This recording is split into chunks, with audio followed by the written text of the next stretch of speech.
본 방송에서 제공하는 투자 정보는 투자 판단에 대한 조언입니다. 방송에서 제공하는 주식의 가치, 가격 상승 및 하락에 대해서는 방송사에서 보장하지 않습니다. 시청자 여러분 안녕하세요. 오늘을 돌아보고 내일을 준비하는 오늘장 내일장 2부 진행의 백선혜입니다. 장 마감까지 확실한 승부 전략과 내일장 주목할 섹터까지 제시해드리고 있습니다. 오늘도 저희 방송과 함께 하시면서 성공적인 투자 전략 가득 담아가시기 바랍니다.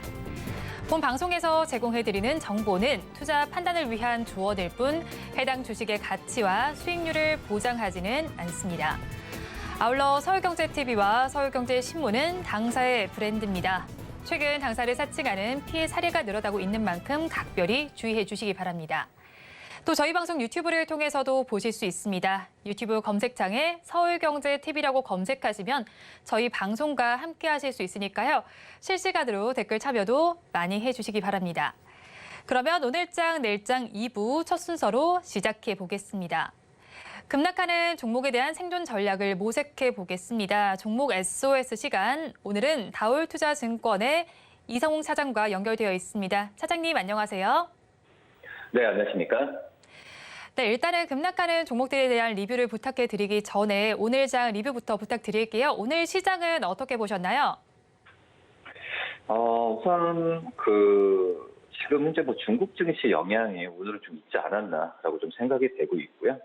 오늘 중국 증시도 하락을 하고 있고 홍콩 증시도 지금 급락을 하고 있는 상황인데, 이 중국 정부가 이제 추가 부양책이죠. 이거에 대한 방향성을 좀 공개했지만 지금 약간의 지금 부양 정책에 대한 부분에 있어서 어떤 방향성만 제시했다면 구체적인 어떤 얘기를 좀 안 했다는 점에서 봤을 때는 이 중국 증시 또 이제 홍콩 증시까지 떨어지면서 이 부분은 이제 우리나라도 영향받고 있다라고 좀 판단되고 있고요. 지금 현재 본다고 하더라도 이제 미국 쪽에서 앨런 재무장관이 중국 방문했죠. 그러면서 미국과 중국 간의 어떤 규제에 대한 완화 조짐이 좀 보여지면서 우리나라 여러 가지 중국과 이 대립이 있는 경쟁 관계 기업들한테도 좀 악영향이 좀 있지 않았나라고 좀 생각이 되고 있고, 그런 점에서 본다고 한다면 내일 이제 삼성전자의 실적 발표가 있는 점을 봤을 때 여러 가지 이 관망하는 분위기, 그리고 차익에 대한 차익 실현에 대한 물량이 오늘 좀 중소형주를 중심으로 나오는 걸로 좀 판단이 좀 되고 있습니다. 그렇기 때문에 오늘 시장을 본다고 하면 어쩔 수 없는 것 같아요. 지금 이 대외적인 그런 이슈에 의해 우리나라 증시도 좀 많이 흔들리고 있는 상황이기 때문에 내일 삼성전자 실적을 발표를 좀 계기로 다시 한번 더 실적 상승, 그러니까 내적인 어떤 모멘텀으로 주가가 움직이는 부분은 좀 기대를 해야 되지 않을까라고 좀 생각이 되고 있고요. 제가 본다고 하더라도 내일 어떤 삼성전자의 실적에 대한 부분에 있어서는 크게 안 좋게 나온다는 것보다도 오히려 나왔을 때의 이벤트 해소 관점에서 더 긍정적인 방향이 될 가능성이 부정적인 방향보다도 높아질 수 있지 않을까라고 좀 생각이 되고 있습니다. 그렇기 때문에 반도체 업황이 턴어라운드 된다는 기대감보다도 이 이벤트 소멸 관점에서 최소한 이 반도체 주들의 차이 실현이라도 좀 제한적으로 가게 된다고 한다면은 시장 전체적인 분위기는 좋아질 가능성이 있지 않을까라고 좀 생각이 되고 있습니다. 그런 점에서 본다면 좀 아쉬운 장이지만 내일 좀 방향성은 좀 잡을 수 있을 거란 점에서는 오늘 하루는 좀 지켜보는 게 맞지 않나라고 좀 판단됩니다. 네, 시장에는 관망 심리가 지배적입니다. 그런 만큼 지수 많이 빠지고 있고 오늘 시장에서는 코스닥 시장이 더욱더 힘을 내지 못하고 있습니다. 지수가 하락하는 가운데 대부분의 종목에서 하락세가 관찰이 되고 있는데요. 더욱더 크게 빠지는 종목들이 있습니다. 2시 30분 기준 급락주들 화면을 통해서 만나보시죠. GS건설부터 보겠습니다. 부실 시공 논란 속에 급락세를 펼치고 있습니다. 지금 18%가 넘게 빠지면서요. 지금 시장에서는 14,520원 선을 지나고 있습니다. 다음으로 오로스 테크놀로지를 보겠습니다. 반도체용 장비를 제조하는 전문 업체입니다. 17%가 넘는 하락률을 기록하면서 23,350원 선을 가리키고 있습니다. 다음으로 포스코 DX를 보겠습니다.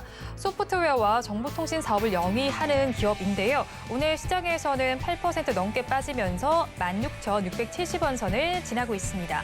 다음으로 2차 전지 관련주인 첨보 보겠습니다. 오늘 시장에서 4%가 넘는 하락률을 기록 중입니다. 18만 4,800원 선을 지나고 있습니다. 마지막으로 리노공업을 보겠습니다. 반도체 검사용 장비를 제조하는 업체입니다. 오늘 시장에서 3% 넘는 하락률을 보여주면서 15만 700원 선을 지나고 있습니다.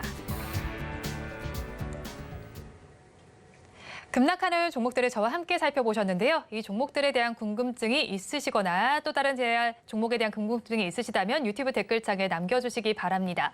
그러면 저희는 첫 종목부터 구조를 해보겠습니다. 포스코 DX를 구조해 보겠습니다. 한글과 컴퓨터와 기술 파트너십을 체결했다는 소식도 있는데 오늘 시장에서는 좀 크게 빠지고 있습니다. 차익 실현 매물 관점에서 바라봐야 할까요? 네, 지금 본다고 하더라도 차익 실현 매물이 점이 크죠. 중성주를 중심으로 해서 오늘 좀 시장에서 최신 내용이 많이 나와주고 있기 때문에 포스코 DX도 오늘 그런 급락하는 원인 중에 하나가 바로 차이라고 생각이 되고 있고요. 한글 컴퓨터에 대한 얘기도 있지만 그 전에 이 포스코 DX의 주가를 올렸던 거는 새만금과 관련된 또 이슈라고 좀 볼 수 있어서 새만금 이슈는 아직은 지금 그 테마적으로 좀 작용하는 부분이 좀 있다고 판단되고 있습니다. 하지만은 그런 부분에 있어서 주가 올라갔던 만큼 이 차익이 나왔을 때는 다른 종목들보다 더 세게 좀 나와주는 상황인데요. 우선 이 포스코 DX 같은 경우는 포스코 그룹에서 이제 IT 서비스를 또 엔지니어링 하는 전문 기업이라고 좀 볼 수 있겠죠.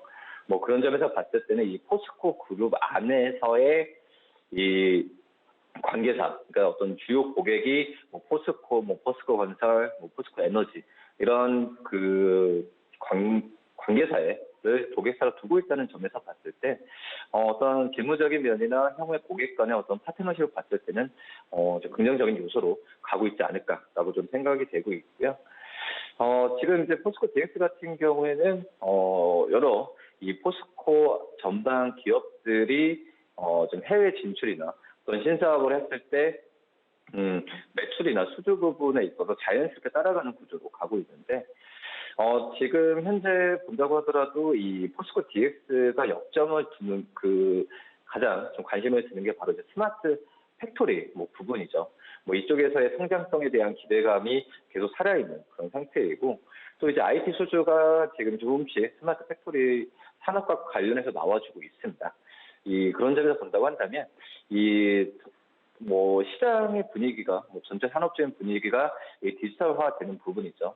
그러니까 이 스마트 쪽에 디지털화했을 때에 이 포스코 DX 같은 이 스마트 팩토리에 대한 기술력이나 그리고 스마트 융합 부분 쪽에서의 기술력을 갖고 있는 그런 기업들한테는 관심이 높아질 수밖에 없는 상황이다라고 좀 생각이 되고 있고 특히 이제 이 포스코 DX가 이 스마트 그래도 쪽에서 어떻게 보면 물류센터 그쪽 분야에서는 기술력이 좀 많이 높아지고 있죠. 특히 한진택배 같은 이 물류센터 그쪽에 필요한 업체들한테는 가장 적합한 수주로 받기가 있다라고 생각이 되고 있고요.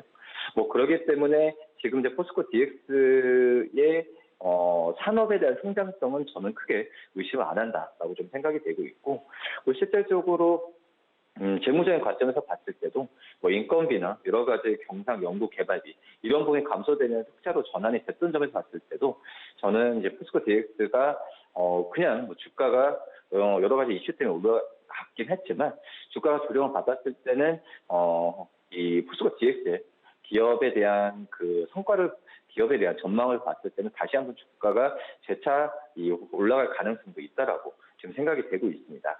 그렇기 때문에 다른 이 산업용 어떤 로봇이나 이런 쪽에서의 또 추가적인 신규 사업에 진출한다면 포스코 DX의 주가 상승률이 있기 때문에 오늘 떨어졌을 때도 신규 매수 관점은 아니고 버티는 과정 쪽으로 가졌으면 좋겠다 이렇게 말씀드립니다. 네, 일단은 포스코 DX 경우에는 지금 빠지고는 있지만 기업적인 가치가 괜찮은 만큼 버티는 전략 가져가면 좋겠다라고 말씀해 주셨는데요. 그렇다면 가격 전략은 저희가 어떻게 가져가야 할까요? 낙폭이 좀 심해지고 있죠. 1차적인 목표가는 지금 18,000원을 좀 말씀을 드리고, 근데 목표 주가보다 손절가 지키는 게 굉장히 중요한 것 같아요. 15,000원까지는 무너졌을 때는, 차익에 대한 분이 가속화될 가능성도 있기 때문에 손절가 15,000원 지켜서 대응하시기 바라겠습니다. 가격 전략을 한번 살펴보면요. 목표 주가는 18,000원을 잡아주셨고요. 손절 라인이 조금 더 중요하다고 짚어주셨습니다. 손절 라인 15,000원으로 잡아주셨습니다. 이어서 다음 종목을 구조해 보도록 하겠습니다. 첨보를 구조해 볼 텐데요. 2분기 실적 시즌을 앞두고 있는데 실적에 대한 우려감이 감돌고 있습니다. 그러면서 증권가 내에서도 좀 시각이 엇갈리는 것으로 보이는데 그래도 3분기의 실적은 괜찮을 것이다라는 이야기도 나오고 있습니다. 이 종목 저희가 어떻게 바라봐야 할까요? 이제 2차 전지 소재, 기업들 다 전 국민이 아는 에코프로, 에코프로 그룹주들이나 이 2차 전지 쪽에서도 2차 전지 소재 쪽에서도 이 좀 섹터가에 대한 주가가 좀 많이 나눠지고 있죠. 지금 현재 본다고 하더라도 이 첨보 같은 경우에는 이 전해질 쪽에서 전문화된 기업이라고 볼 수 있겠는데 이 첨보의 이 전해질 쪽에서의 이 사업에 대한 성과 부분이 아직 가시화되지 않고 있고 특히 이제 2분기 실적은 지금 20억을 넘기기가 좀 힘들 거라는 평가 많이 나와주고 있습니다. 지금 최대로 지금 18억까지 좀 잡고 있는데 물론 이제 1분기 대비해서 는 10% 이상 증가할 가능성이 큰데 작년 대비해서는 80% 이상 감소한 수치죠. 그런 점에서 보면은 이 2분기 실적에 대한 우려감이 그 전에 어떤 2차 전지 소재주에 가는 거에 대비해서도 못 갔던 이유라고 좀 볼 수 있겠고요. 이런 첨보의 이런 2분기 실적, 전해질 쪽에서의 그 실적이 좀 안 좋았던 이유 중에 하나가 바로 이제 중국 쪽에서의 경쟁 기업들이 공급이 굉장히 셌죠. 그런 점에서 보면은 이 첨보의 어떤 이 전해질 쪽에서의 실적에 대한 아쉬움이 좀 남지 않았나라고 좀 생각이 좀 되고 있고, 그리고 이제 첨보가 어떤 이 전해질 2차 전지 소재 쪽에서의 매출 비중은 아직까지 크진 않습니다. 어떻게 보면은 이제 LCD, 반도체 소재 쪽에서의 실적이 좀 크다라고 좀 볼 수 있겠는데, 이 IT 쪽에서의 업황이 좋지는 않았죠. 작년도 그렇고 올해 상반기도 좋지 않았는데 이 전자 소재 부분 쪽에서 매출도 좀 감소하는 부분이 좀 있었기 때문에 2분기 실적에 대한 시장에서의 예상도 좀 낮게 좀 잡고 가는 경향이 있다라고 좀 말씀을 드릴 수 있겠습니다. 그렇기 때문에 이 수익성 측면에서 2분기 실적에 대한 우려감이 좀 있는 건 사실이고요. 근데 우선은 제가 이 첨보에 대한 부분은 좀 버텨야 되는 구조로 좀 말씀을 드리는 사항이 바로 이제 2분기 실적을 저점으로 3분기 때는 올라갈 가능성이 굉장히 좀 커졌다. 그런 상황인데요. 3분기 같은 경우에는 지금 증권사 같은 경우에도 영업이익을 50억 이상을 잡고 있는 현재 상황이고, 특히 이제 이런 이유가 어떤 중국의 전기차 시장이 회복이 된다. 여러 가지 좀 매크로적인 이 거시적인 부분도 있긴 하지만 실질적으로 이 가격 반등이 LiPF6에 대한 가격 반등이 5월부터 지금 나와주고 있습니다. 당연히 이 원재료가 가격이 올라가게 된다고 한다면 이 판가 상승도 지금 좋아질 가능성이 크죠. 그렇기 때문에 그 전에 2분기 때의 실적에 대한 우려감이 있다고 하더라도 지금 3분기 때만 본다고 한다면은 충분히 지금 현재 가격에서는 매수까지는 말씀을 드리고 싶지만 아직까지 2분기 실적이 나오기 전이기 때문에 기존에 가지고 계신 분들은 보유 관점으로 좀 접근하는 게 낫지 않을까라고 좀 생각이 되고 있고요. 그리고 3분기부터 이제 주력 제품이죠. 이 PE 쪽에서의 전해질의 증설 물량이 일부 추가될 것으로 예상이 되고 있습니다. 그렇게 된다고 한다면 이 3분기 실적에 대한 추정치는 더욱더 높아질 가능성이 있다라고 좀 생각이 되고 있고요. 또 그런 얘기, 첨보의 주가를 좀 그전부터 좀 눌렀던 게 바로 이제 이 공장 증설이나 어떤 고정비 비용이라고 좀 볼 수 있겠는데, 이런 부분 같은 경우에는 3분기 때도 이어질 가능성이 있겠지만, 2분기나 이쪽보다도 심해질 가능성은 좀 제한주로 가지 않을까라고 좀 판단되고 있습니다. 그런 점에서 본다고 한다면, 이 첨보에 대한 이 실적은 하반기를 기대하면은 좀 너무 선반영된 것도 지금 있고 어느 정도 과도하게 좀 떨어졌던 부분이 좀 있는데 어떤 바닥 다지기에 대한 기대감을 좀 가져가도 괜찮지 않을까라고 좀 생각이 좀 되고 있고요. 추후에 본다고 하더라도 이 증권사들 같은 경우 목표 주가를 계속 지금 20만 원 후반까지는 잡고 있죠. 뭐 그런 점에서 본다면 지금 현재 가격과는 충분히 괴리율을 가져가고 있는 상황이기 때문에 이 기존에 가지고 계신 분들 보유 관점을 꼭 유지하시는 게 낫지 않을까 이렇게 판단됩니다. 네, 일단 첨보의 경우 이번 분기 실적은 그다지 좋지 못하겠지만 다음 분기의 실적에 대한 긍정적인 전망이 나오고 있습니다. 그런 만큼 가지고 계신 분들께서는 보유 관점 제시해 주셨는데요. 그렇다면 가격 전략은 저희가 어떻게 가져가야 할까요? 이 지금 첨보를 지금 현재 매수 관점으로 접근해도 만약에 주가가 좀 오늘 어떤 그 낙폭이 아니라 최근 어떤 거의 움직이지 않았을 때 거래량과 함께 주가 양봉을 띄었을 때는 매수 관점을 좀 말씀을 드리겠지만 오늘 같은 경우에 주가 떨어졌기 때문에 일단 보유자 영역에서 보유 관점을 좀 말씀을 드리도록 하겠고요. 중장기 성장성을 고려한다면은 매수 관점도 추후에는 생각을 해봐도 괜찮지 않을까라고 좀 생각이 됩니다.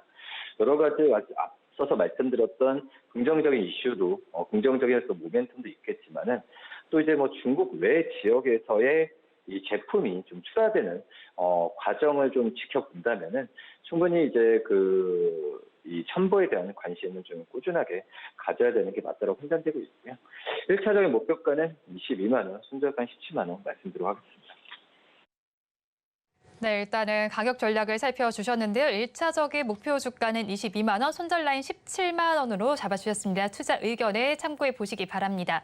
그렇다면 저희 마지막 종목도 구조를 해보겠습니다. 리노공업을 구조해 볼 텐데요. 삼성전자의 실적이 잠정 실적이 내일 나오게 됩니다. 이렇게 되면서 시스템 반도체주 전반적으로 힘을 내지 못하고 있는데 리노공업은 저희가 어떻게 바라봐야 할까요?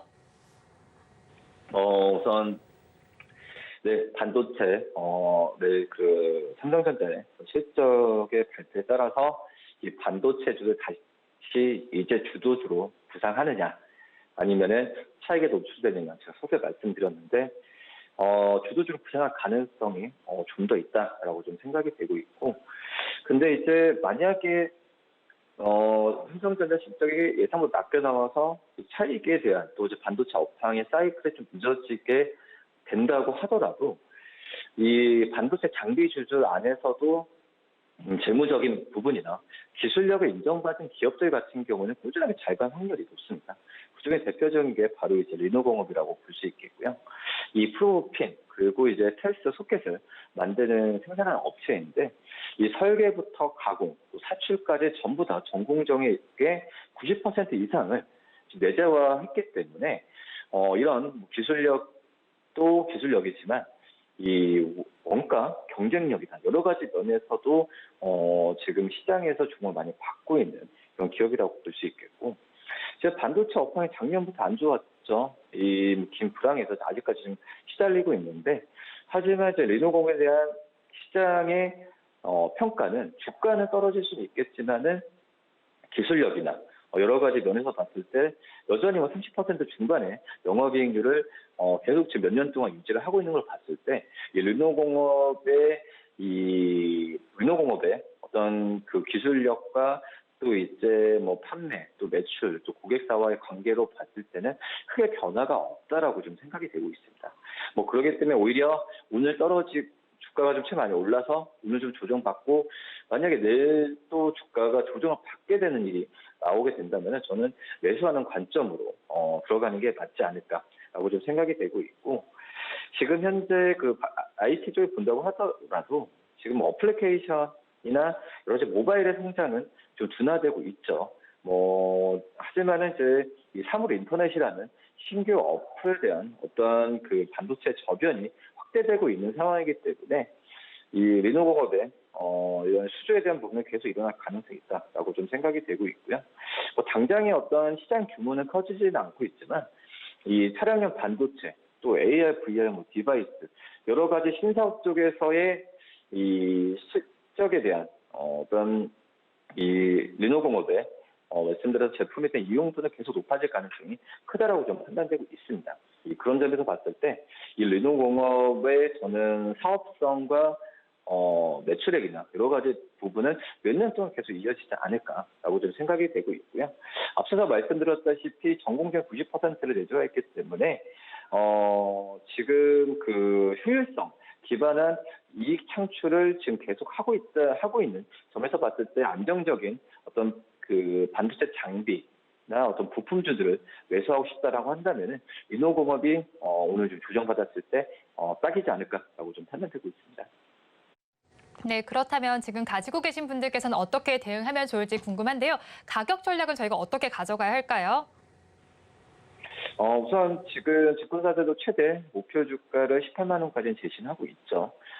저는 1차적으로 많이 매수했다라고 한다면은 목표 주가 16만 원으로 1차적으로 말씀을 드리고요. 손절가는 13만 원으로 말씀을 드릴 테니까 이렇게 좀 접근하시기 바라겠습니다. 공업에 대해서 지금 살펴보니까 가격 전략 목표 주가는 16만 원 잡아주셨고요. 손절 라인 13만 원 제시해 주셨습니다. 지금까지 다울투자증권 이성웅 차장과 함께했습니다. 오늘 연결도 고맙습니다. 네, 감사합니다.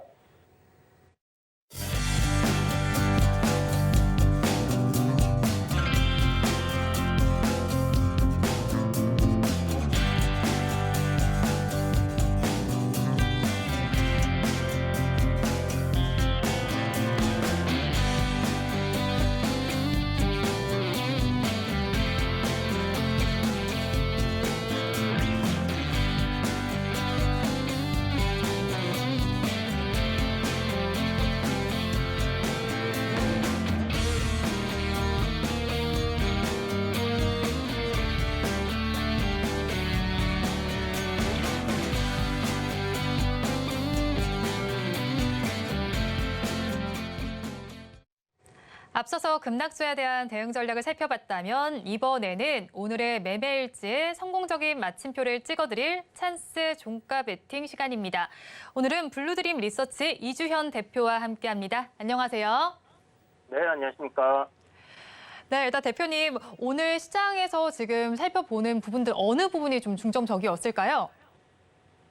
네, 오늘 뭐 전반적으로 시장이 좀 돌동 나오면서 해지 종목이라고 생각할 수 있는 부분들은 아무래도 이제 철강이라든지 이런 이제 금속 관련된 부분들, 미중 간의 이제 갈등으로 인해서 히토류 관련된 종목들이 좀 괜찮은 흐름들을 보였거든요. 그래서 오늘은 이 전반적으로 이 뭐 금속, 광물 이쪽으로 좀 한번 보는 게 좋겠다 이렇게 생각을 하고 있습니다. 오늘 시장 자체가 그다지 뭐 좋지를 못한 상황 속에서 그래도 종목별로 차별화된 장세가 펼쳐졌는데 일단 종가 베팅할 종목 키워드 힌트부터 좀 공개를 해드리도록 하겠습니다. 종가 베팅할 키워드를 지금 주신 게 2차 전지와 차 부품 양다리라고 주셨어요, 대표님. 요즘에 사실 네네. 그래도 오를 수 있는 쪽인 것 같은데 이 두 개를 다 가지고 있는 종목인가 봐요. 네, 맞습니다. 이제 최근에 이제 2차 전지 강세 흐름을 보이고 있고, 뭐 오늘 시장에서 단연 이 자동차 부품 종목들이 굉장히 강한 그런 흐름들을 보이고 있습니다. 아무래도 이제 7월이 실적 시즌이다 보니까 2차 전지 역시 이제 실적이 굉장히 이제 폭발적으로 증가하고 있는 그런 모습들을 보여줄 것이고요. 이 자동차에 들어가는 부품들, 자동차 이제 판매량이 굉장히 급증했다라는 이런 이야기들이 이제 계속 나오고 있었고, 실질적으로 이제 현대차와 기아 자동차의 판매량이 굉장히 이제 큰 폭으로 증가를 했죠. 거기에 따른 실적에 대한 전망치도 상당히 이제 좋게 나오고 있었던 그런 상황인데요. 그 간밤에 미 증시에서 GM이라든지 이런 타 자동차 관련 회사들의 이제 판매량이 굉장히 이제 증가했다, 출하량이 굉장히 늘었다라는 그런 소식 때문에 미국에서도 이 자동차 관련 섹터들이 굉장히 괜찮은 흐름들을 보여줬습니다. 최근에 이제 저점을 형성을 하고 다시 이제 상승 흐름을 잡아가고 있던 자동차 부품 섹터 단에서 오늘 뭐 보셨던 것처럼 성우 하이텍이라든지 이런 종목들이 이제 굉장히 급격하게 상승을 해주는 그런 모습들을 보이고 있기 때문에 현재 2차 전지 그리고 자동차 부품과 이렇게 좀 재료를 같이 하는 종목을 금속 광물 쪽에서 한 종목을 찾아봤습니다. 네, 그렇다면 오늘 가지고 오신 섹터가 금속 광물 섹터이신 것 같은데 어떤 모멘텀을 좀 이 섹터에서 가지고 있을까요? 네, 현재 그 금속 광물 섹터, 사실, 그렇게 뭐 광물 sek터라든지 금속 섹터들은 큰 모멘텀은 없습니다만은, 최근에 이제 금리 인상이 동결이 될 수 있다, 뭐 올린다면 한두 차례 정도의 금리 인상이 있을 수 있다라는 이야기가 나오고 있는 상황인데요. 결과적으로는 이제 물가 상승이 거의 잡혔기 때문에 금리를 동결하거나 아니면 추후에는 인하한다. 그러니까 인상폭은 이제 거의 다 왔다라고 이렇게 판단이 되고 있습니다. 그래서 보니까 증시가 이렇게 상승을 하고 있는데 결국 이 경기 침체가 이제 급격하게 올린 금리로 인해서 경기 침체가 올 수 있다라고 하는 관점들도 분명히 있습니다. 그런데 만약 이런 상황들이 발생을 한다라고 했을 때 결국 각 정부에서는 뭐 SOC 사업을 통한 인프라 투자를 할 것이고요. 현재 뭐 미국에서부터 그리고 중국 이런 식으로 이제 인프라 투자를 굉장히 좀 크게 큰 폭으로 하고 있는 그런 상황이죠. 그러다 보니까 이런 원자재에 대한 수요는 꾸준히 늘어날 가능성이 높다라는 관점을 좀 보시면 좋을 것 같고요. 한때 이제 뭐 인플레이션 때 이렇게 좀 급격하게 올랐던 원자재들이 최근에 이제 좀 안정세를 찾았다가 다시 한번 좀 상승할 수 있는 그런 흐름으로 움직이지 않겠나 이렇게 생각을 하고 있습니다. 그래서 이런 쪽을 섹터 이제 금속이나 이런 쪽으로 보시면 또 좋을 것 같은데요. 기본적으로는 이런 아이디어를 깔고 또 최근에 미국과 중국의 갈등, 그러니까 이제 바이든 대통령이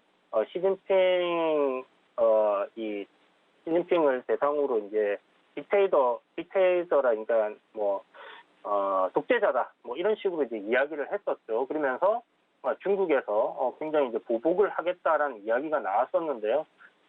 지금 보면 이 히토류 관련 된 뭐 광물들에 대한 수출을 갖다가 제재를 하겠다라는 이런 이야기들이 나오고 있습니다. 그래서 또 미국 역시 지금 클라우드 같은 서비스를 중국 기업들이 사용할 수 없도록 이렇게 이제 막겠다라는 그런 이슈들이 맞물리면서 지금 미중 간의 갈등이 한 단계 더 좀 악화되는 그런 상황으로 또 흘러가는 게 아닌가라는 생각이 들고요. 오늘 그래서 보면 이 히토류 관련된 종목들이 아침부터 좀 강한 흐름들을 보여줬고 시장이 좀 지속적으로 빠지는 데 있어서 더 이상 밀리지 않고 상승하는 흐름들을 보여줬습니다. 그래서 뭐 이런 부분들을 봤을 때 지금 뭐 제가 생각할 때 시장이 여기서 추가적으로 더 큰 폭으로 하락할 가능성은 좀 낮지 않나라는 생각이 들고요. 뭐 오늘이나 내일쯤 저점을 형성하고 상방으로 돌리는 그림이 나온다라면 단기적인 6월 달에 조정을 받았던 이 추세 흐름을 상승으로 돌릴 수 있다라고 생각을 하는데요. 또 시장은 지금 현재 어떻게 바뀔지 알 수가 없습니다.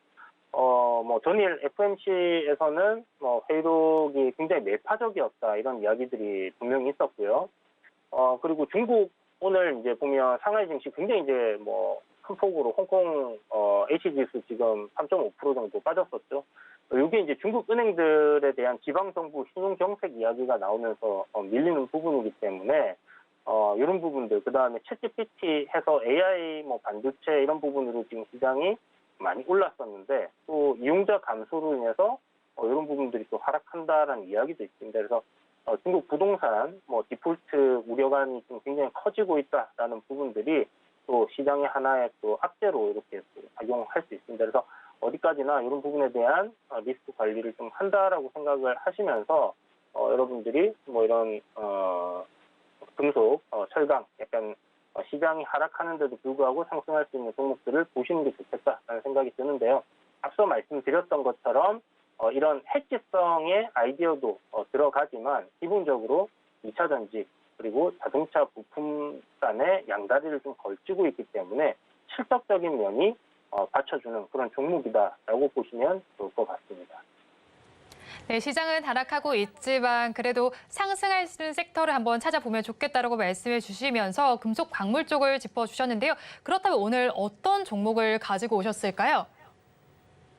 네, 오늘 준비한 종목은 알루미늄 업체인 알루코라는 회사입니다. 최근에 보시면 이제 사마 알루미늄, 그다음에 도일 알루미늄, 그리고 이제 알루코가 어떻게 보면 이제 알루미늄 관련된 종목들 내에서는 시세가 조금 느리게 움직였고 아직 뭐 신고가를 가거나 뭐 이런 흐름들은 아니지만 바닥권에서 이제 꾸준하게 이렇게 상승을 해오는 그런 흐름이었습니다. 알루코라는 기업은 뭐 국내에서 이제 알루미늄 업체로서는 이제 1위를 하고 있는 그런 기업이고요. 배터리에 들어가는 이제 그 배터리 모듈 케이스, 요걸 이제 생산을 하고 있었는데, 이게 1,800억 넘는, 그런, 수주를 이번에 따내면서 확실하게 이제 자동차 배터리 모듈 케이스를 생산하는 업체다라는 그런 부분들이 인식이 들어갔죠. 그렇게 되면 이제, 우리가 배터리 하면 당연히 2차 전지로 이렇게 들어갈 수 있는 부분이고요. 거기에다가, 뭐, 전기 자동차의 부품으로 들어갈 수 있는 부분이 바로 이 모듈 케이스이기 때문에 아까 말씀드린 것처럼 2차 전지의 자동차 부품, 이렇게 보셔도 좋다라는 겁니다. 거기에 더해서 지금 전기차 시장이, 전 세계적으로, 이제 계속 내연 기관을 버리고 전기차 시장으로 이렇게 가려고 하는 상황에서, 이 배터리는 장착할 수 있는 양이 한계가 있고, 자동차의 주행 거리를 늘리기 위해서는 차량의 이 무게를 갖다가 감소시켜야 하는 그런 숙제를 안고 있는 상황입니다. 그러다 보니까 차량 부품들에 대한 경량화에 대한 수요가 지금 굉장히 커지고 있는 그런 상황이고요. 그런 부분에서 우리가 사용할 수 있는 부분들은 결국 뭐 플라스틱 사용할 수 있겠고요. 그리고 알루미늄 이런 부분들을 쓸 수 있을 겁니다. 그래서 알루미늄 합금이라든지 이런 부분들로 차체의 뭐 일부 부분을 활용을 한다라고 했을 때는 충분히 이런 문제점들을 해결할 수 있다라는 인식이 있고요. 그래서 알루미늄에 대한 수요가 앞으로도 계속해서 늘어날 가능성이 높다라는 점에서 알루미늄 관련주들을 우리가 좀 유심히 지켜봐야 될 것 같은데, 알루코라는 기업이 국내에서 이제 1위 업체고, 아까 말씀드렸던 대로 모듈 케이스 사업을 하고 있고, 그리고 자동차 경량화를 위한 자동차 부품에도 이런 알루미늄들을 납품하고 있는 그런 부분들이 있기 때문에 결국 이 알루코라는 기업은 최근 주가 상승 흐름이 이런 부분들과 좀 맞물려 있지 않나라고 생각을 해볼 수 있을 것 같습니다. 최근에 이제 2021년도는 좀 영업이익이 그렇게 좋지 못했어요.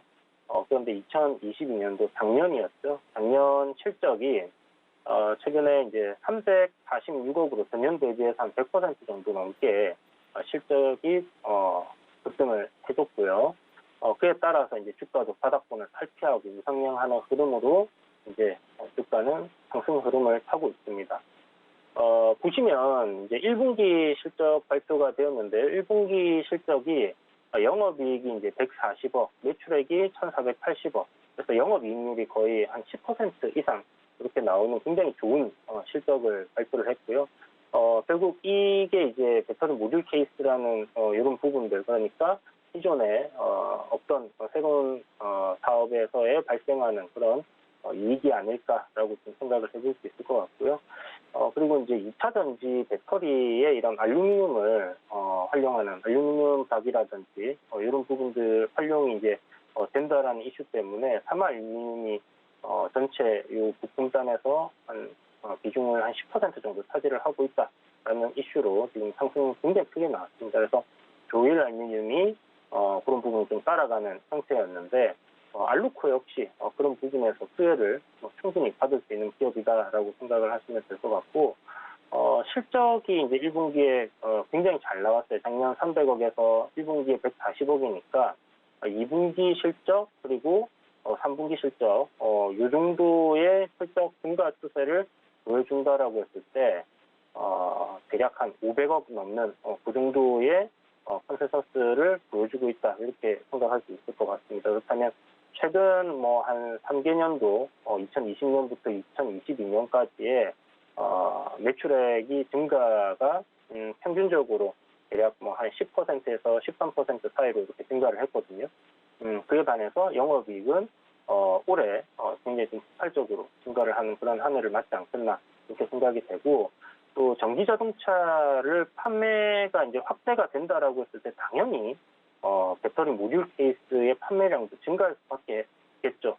그렇다면 최근에 자동차 부품 섹터들이 전반적으로 다 좋은 모습들을 보여주고 있는 그런 대면, 그러니까 자동차 판매량이 증가하고 있고 여기서 전기 자동차의 부품이 좀 부가가치가 더 높다라는 그런 관점은 지금 현재 숫자로 찍히고 있는 그런 상황이고, 이런 숫자들을 확인하고 주가들이 굉장히 강하게 상승을 하고 있고, 그것은 결국 이 7월이라는 실적 시즌과 맞물려서 움직이는 부분들이 있다라고 보시면 좋을 것 같습니다. 사실 저는 이제 그 종목을 선택할 때 이 실적단보다는 시세에 좀 집중을 하는 편인데요. 이 금융 장세를 우리가 2020년도, 2021년도 겪고 이 하락장이 왔었습니다. 역금융 장세라고 하죠. 사람들이 이제 시장이 굉장히 폭락을 하고 급락을 하고 많이 밀렸기 때문에 대부분의 사람들이 시장에 대한 겁을 좀 가지고 있었어요, 여전히. 그렇기 때문에 어떤 무슨 종목을 산다든지 투자를 한다든지 하는 데 있어서 시장에 오래 참여한 사람들, 뭐 그런 분들이 아닌 경우 일반인들을 생각을 해본다라면 그 사람들이 결국 투자할 수 있는 것은 망하지 않을 만한 기업들, 결국 믿을 거는 실적밖에 없다라는 생각으로 접근을 할 수밖에 없을 겁니다. 그래서 보통 이런 장세를 실적 장세라고 얘기를 하고, 이런 실적 장세는 당분간 지속될 가능성이 높다라는 관점에서 이 2차 전지, 그러니까 고속으로 성장하고 있는 섹터, 그리고 이 자동차 부품 섹터를 양다리를 걸치고 있는 이런 종목들이 좀 더 각광을 받지 않겠나라는 생각을 하고 있습니다. 그래서 7월 달부터 해서 이제 2분기 실적들 쭉 나올 텐데요. 알루코 역시 이런 실적에 대한 기대를 좀 가지고 지켜보면 좋을 종목이다 말씀드리겠습니다. 네, 알루코와 관련해서는 2차 전지와 그리고 자동차 부품 관련해서 모두 엮여있는 종목이다라고 짚어주셨는데요. 그렇다면 저희 알루코 가격 전략은 어떻게 가져가면 좋을까요? 네, 알루코 같은 경우는 이제 앞단에 좀 저항이 많이 있습니다. 그러나 지금 기간 조정을 충분히 또 거쳤고, 아까 말씀드렸던 것처럼 실적적인 부분이 굉장히 이제 좋아지는 게 가시화되고 있기 때문에 요번에 이 저항선을 좀 돌파할 가능성이 상당히 높지 않겠나라고 생각을 하고요. 대략 뭐 6,000원 정도 넘어설 거라고 생각을 하는데, 1차적으로는 한 5,700원 정도 요 저항 구간에서 뭐 추가적인 돌파 흐름이 나오는지, 거래가 좀 실리는지 이런 것들을 확인할 필요가 있어 보입니다. 그래서 절반 정도 그 이상 5,700원 정도 목표가 잡고 보시면 좋을 것 같고요.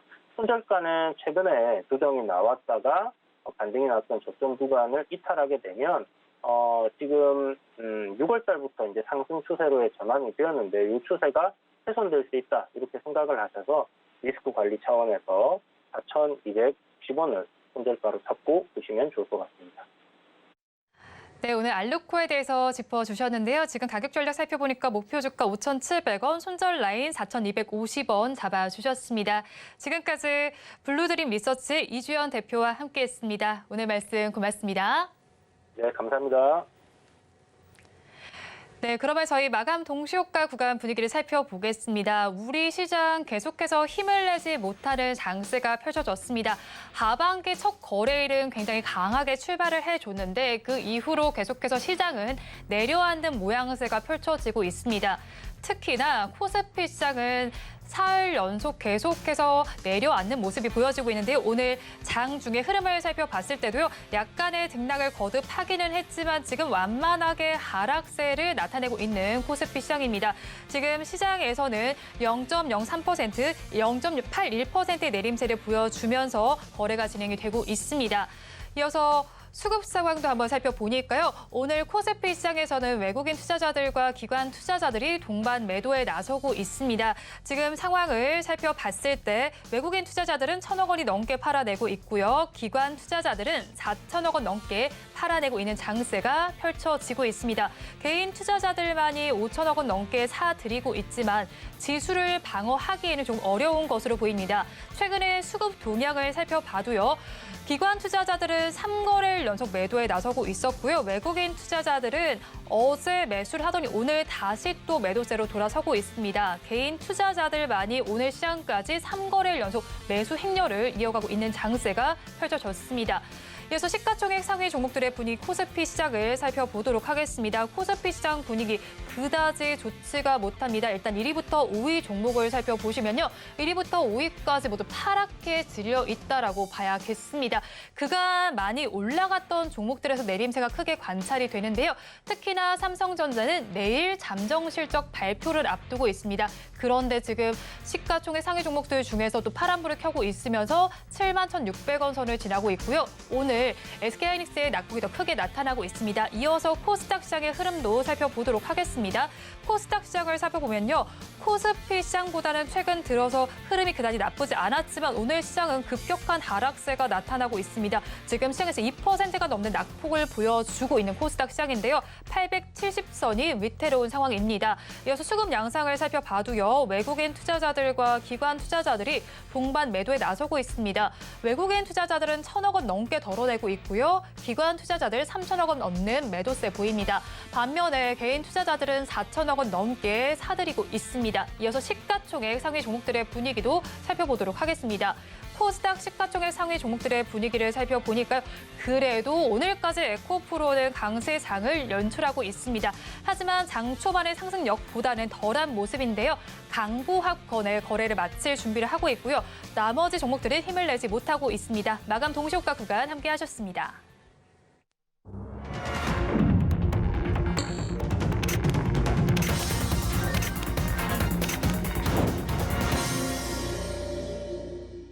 오늘 우리 시장도 힘을 내지 못하면서 마감을 했습니다. 이어지는 코너는 이정수의 신의 한수 코너로 이어지게 됩니다. 서울경제TV 포커스온 이정수 전문가와 함께 오늘 시장 정리와 함께 특징들을 알아보도록 하겠습니다.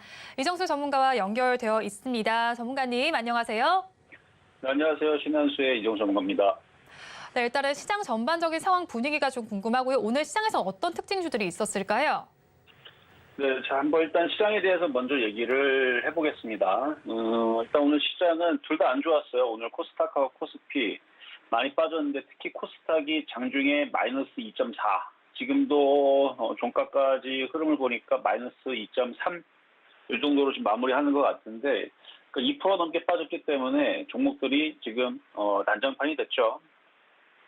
IT 부품주서부터 해서 모든 섹터 다 빠졌습니다. 뭐 사료주, 뭐 보험주, 증권주, 뭐 게임주, 뭐 등등 모든 업종이 다 빠졌는데, 뭐 강세 업종은 자동차 업종이 지금 유일하게 좀 강한 흐름을 그나마 좀 유지를 해줬고, 그 다음에 카카오하고 네이버도 맨날 떨어지다가 오늘은 이제 4%를 들어주면서 지수가 완전 폭락하는 걸 좀 막는 모습이긴 하지만, 그래도 지수가 장중에 거의 1% 가까이 빠졌다가 막판에서 좀 꼬란지를 좀 다네요.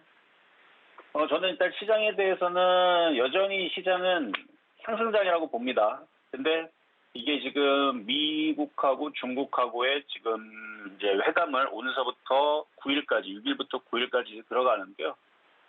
일단 히토류에 대해서 제재 얘기가 나왔고, 미국도 중국에 대한 제재 얘기가 나오면서 먼저 둘 다 이빨을 드러내면서 회담 앞서서 서로의 카드를 견줘보는 거죠.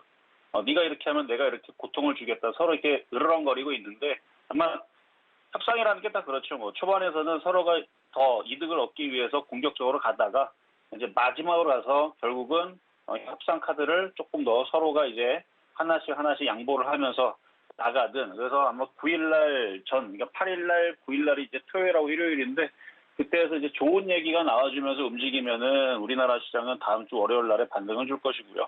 근데 별로 협상의 의지가 서로가 없어가지고 싸움만 하다 끝나게 되면은 지수는 이제 하락을 하게 될 건데, 아직 모릅니다. 아직 미국 시장 흐름을 보면요, 아직 그렇게 크게 아직 그렇게 뭐 빠지는 모습은 아니에요. 자, 일봉을 보면은 그렇게 크게 아직 차트가 무너지거나 박살나는 흐름은 아니거든요. 근데 우리나라는 좀 과하게 다우존스로 따지게 되면 여기까지 밀려있는 상황이고요. 그러니까 먼저 매를 맞은 거죠. 나스닥 기준으로도 우리나라 시장은 이만큼 떨어져 있는 상황인데, 그래서 먼저 미국 시장을 어떻게 움직일지 일본 시장을 보면 알 수가 있는데, 일본 시장이 오늘 얘네들도 좀 빠졌습니다.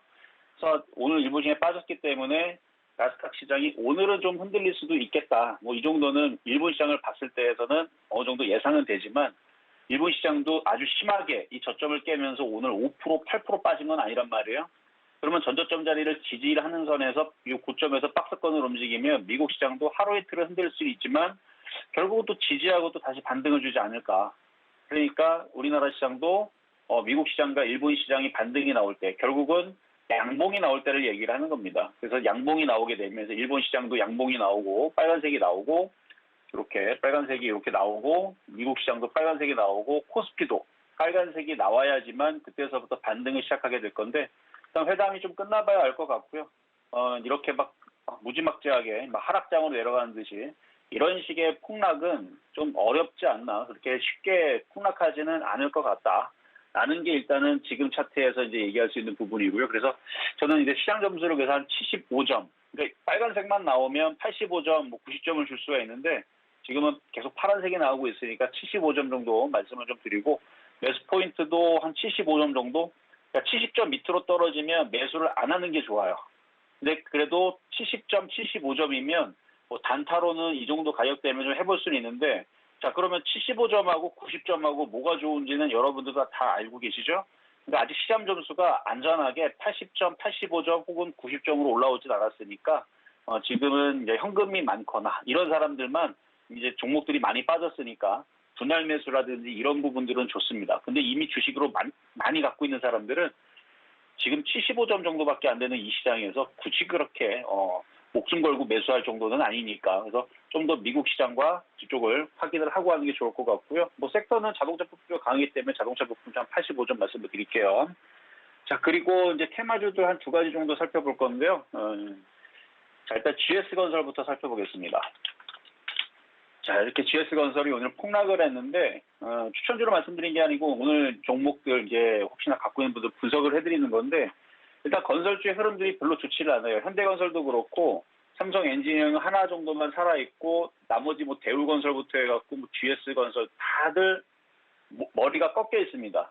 머리가 꺾여 있기 때문에 이런 식으로 움직이는 종목들은, 좀 돌리는데 좀 오래 걸려요. 반면에 조선주는 좀 강하긴 하지만 많이 올라갔죠. 그래서 아마 접근을 못할 텐데, 어쨌든 건설주들은 좀 일단 흐름들이 전체적으로 계속 이런 흐름들, 대우건설도 마찬가지고, DL, 대림산업도 마찬가지고, DL건설도 마찬가지고, 다 비슷비슷하게 건설주의 흐름들이 별로 좋지 않은데, 거기서 오늘 이슈가 뭐가 나왔냐면은, 이제 부실공사에 대해서, 판결이 하나 나온 게 있죠.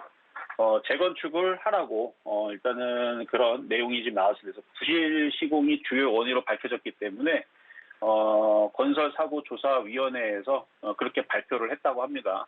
그래서 이런 재시공 비용이 들어가게 되면은 꽤 지금 추정되는 손해가 한 1조 원에 지금 달할 거라 하거든요. 일단 재시공 비용은 한 5천억 정도로 추정이 되는데, 그럼 손해가 한 1조 정도 될 거라고 하니까, 그리고 그 부분에 대한 이제 충당금이라든지 아니면은 전면 재시공을 결정하기 때문에 이 부분에 대해서 철거 비용도 들어갈 거고, 그 다음에 지체 보상금도 들어가야 될 거고, 입주민 보상금 등도 또 얘기가 나와야 될 거고, 그래서 이런 부분도 여러분 좀 복잡하게 얽힌 부분들이 많기 때문에 이런 부분 때문에 오늘 악재 때문에 급락이 나왔는데 매수하면 안 됩니다. HDC 현대산업개발도 생각하면 돼요. 그것처럼 좀 시간이 좀 오래 걸린다는 거, 많이 빠졌다고 들어간다고 올라가지 않습니다. 자, 두 번째는 성우하이텍인데요. 자, 이 성우하이텍은 오늘 뭐 자동차, 뭐 현대차, 기아차 2분기 호실적 기대감 계속 자동차에 대해서 호실적 얘기가 나와가지고 어느 정도는 역대 최대 분기 매출 기록할 걸로 갱신한다는 기사가 계속 나오고 있고요. 그 다음에 지금 완성차 업체들에 대한 가이던스들이 계속 상향이 이어지고 있는 가운데 지금 뭐 다른 해외에서도 뭐 GM 같은 경우도 전년 동기 대비 7,000대에 비해서 2배 정도 넘게 지금 판매가 증가가 해서 한 1만 5천 대 정도 팔릴 거라고 하고, 전 세계적으로 지금 자동차 업황들이 지금 뭐 계속 호실적을 이루어지고 있다는 얘기 속에서 좀 강세를 보여준 건데, 살 수는 없어요. 그냥 오늘 자동차만 강했다. 이런 시장에서 이렇게 올라간 것도 참 그렇다. 뭐 그래서 그냥 말씀을 드리는 거고 신규 매수는 이런 거는 안 하시는 게 좋아 보입니다. 자, 마지막으로 이거는 이제 방송에서 제가 추천주로 드렸던 건데 바로 성화이텍입니다. 이거 성화이텍을 올해 3월 31일 날 30날하고 30일 이틀 동안 추천했었던 종목인데 추천했던 이유는 단순합니다. 차트가 우상향으로 돌았기 때문에 추천한 종목인데 90.3% 정도 올라왔더라고요. 설명은 뭐 앞전에 했지만 갖고 있는 분들은 팔아야 되는 거고요. 이거는 신규 매수로 들어가기에는 너무 많이 올랐기 때문에 좀 조심하시는 게 좋겠다 말씀을 드리고 신의 한수의 이정수 전문가였습니다. 네, 신의 한수 이정수 전문가와 함께하고 싶으신 분들께서는 문자 샵 0082로 이정수라고 보내주시거나 하단에 있는 QR코드 찍고 입장해 주시면 됩니다. 이렇게 하시면 장중에도 이정수 전문가와 함께 전략 세워갈 수 있으니까요. 많이 입장해 주시기 바랍니다. 오늘 말씀도 고맙습니다. 네, 감사합니다. 오늘장 내일장 2부 마칠 시간이 됐습니다. 본 방송에서 제공해드리는 정보는 투자 판단을 위한 조언일 뿐 해당 주식의 가치와 수익률을 보장하지는 않습니다. 아울러 서울경제TV와 서울경제신문은 당사의 브랜드입니다. 최근 당사를 사칭하는 피해 사례가 늘어나는 만큼 각별히 주의해 주시기 바랍니다. 오늘장 내일장 2부 준비한 순서는 여기까지입니다. 저희는 내일도 여러분과 함께하겠습니다. 고맙습니다.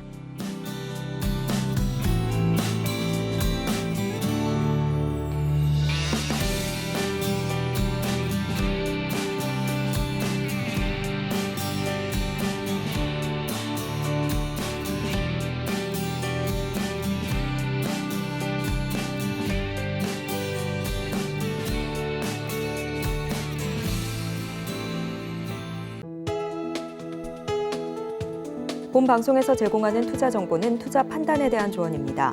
방송에서 제공하는 주식의 가치, 가격 상승 및 하락에 대해서는 방송사에서 보장하지 않습니다.